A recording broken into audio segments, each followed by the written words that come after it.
speaking about Lashon Hara, how it causes leprosy, person becomes a Mitzorah.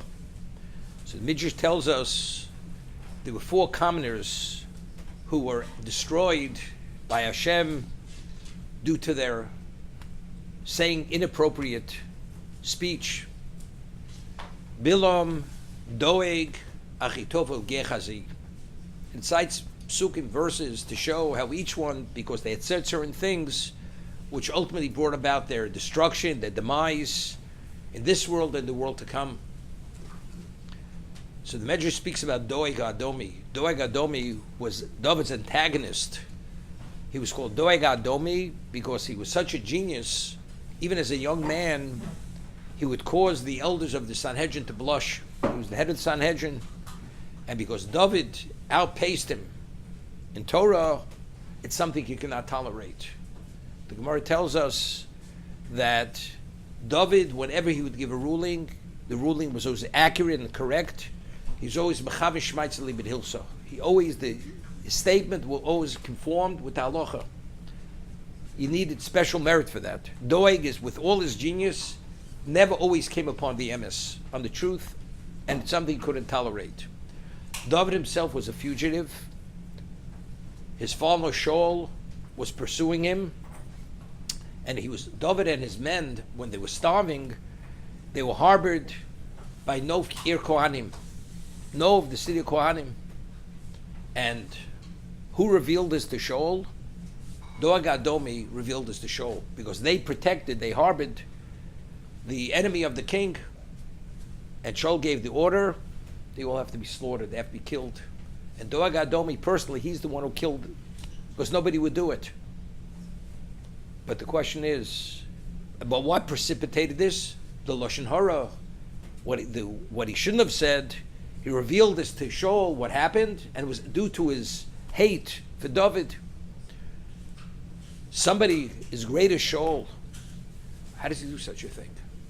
How does Hashem allow him to come to such a level that due to him, a whole city of Kohanim were destroyed? And the Midrash tells us, but as a result of Doeg, 85 Kohanim who were worthy to be Kohanim Gedolim, high priests, Vachimelech Kohen Gadol, Veisno Vir Kohanim Hikol Lefi Chorev. Omra Beloz's very famous statement: Kol Anase Rachman Al Achzorim. A person who's merciful on a person who's cruel, Lasof Nasa Achzor Al Rachmonim. Ultimately, that person will be cruel to those who are merciful. The one who was initially merciful to the cruel one, ultimately he will be cruel to the merciful ones. Ksiv vayachmo shol al Agog, v'almeitiv hatzov ha'boker. Initially, Amalek was destroyed, but there was one survivor. He taken him captive, the king of Amalek, Agog, because Shaul had pity for him. He was Rachman ala Achzor. Amalek personifies evil, cruel. You read the Haftorah with Shmuel, when he killed Agog, what he had said, the level of cruelty. The same person who was Rachman, who was merciful for the ultimate, most extreme level of cruel person, he was an Achzor, he was cruel to the merciful ones, to Jews. This is the cream of the elite of Klal Yisrael. Every one of them was worthy to be a Kohen Gadol. What exactly is Chazal telling us? If a person allows his emotion to dictate his behavior, and it has such a level of influence, there's nothing you can't justify. Nothing. Shaul evidently, because, as he explained to Shmuel, he was intimidated by the people. Therefore, he allowed his emotion to put it in a context that Agag should not be killed, whatever that context was. But once a person allows his emotion to dictate, even a situation where we're dealing with the most merciful people, due to your own emotion or insecurities, you'll see this as something correct. How did they harbor David, my arch enemy, and his men? They deserve to be destroyed. So the person who allows, to any degree, his emotion to infiltrate into his mind, into his understanding, ultimately it will topple him. The Gemara tells us in Tainus, called Talmud Chochem Sheinu Kosher Kebarzel Leinu Talmud Chochem.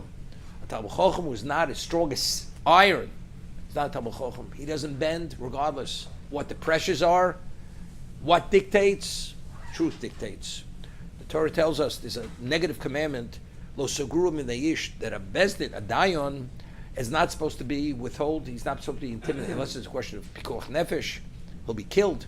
But outside of that, he's not intimidated. He should not be intimidated by anyone. And if he allows himself to be intimidated, either to give a corrupt ruling or to be influenced to any degree or not to rule, he's in violation of a negative commandment. This is Lo Sugur Min Yish. Yapi Koshel Kebarzel. There's a story where Moshe Feinstein said Tzaddik Levrocha, he officiated a wedding going back maybe 65 years ago, and he would go officiate and leave. So usually after the wedding, after the chuppah, they have Ma'ariv. So Ramosha, it was in the winter, he needed his coat, so he had somebody who had taken him, picked him up, and he wanted to come back to the wedding. So Ramosha would not walk in front of the people who were in the middle of Shmon Esrei, because as halacha, you're not permitted to walk in front of a person who's in the middle of Shmon Esrei. But the person who was driving was antsy, he wanted to get back to the wedding. And the wedding on those days was 10 minutes from Moshe's house. He says to Ramosha, why don't you get your coat? He says, I can't. Halacha says you're not permitted to walk in front of a person in the middle of Shmon Esrei. So he says, and if you do it this one time, it's not the end of the world. You know, I'd like to get back to the wedding. So Moshe said to him, if there be a brick wall in front of me, could I walk through a brick wall? If the halacha tells me I'm not permitted to walk before a person who's in the middle of Shemon Esrei, I can't walk, I can't cross that line under any circumstance. And that's the way it was.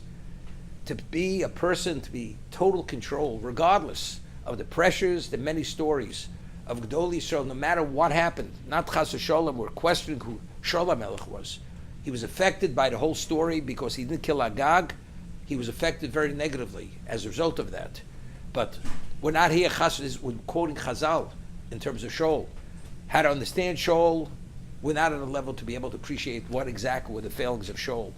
But Chazal tell us, if you allow your emotion to any degree dictate, there's nothing that you cannot justify.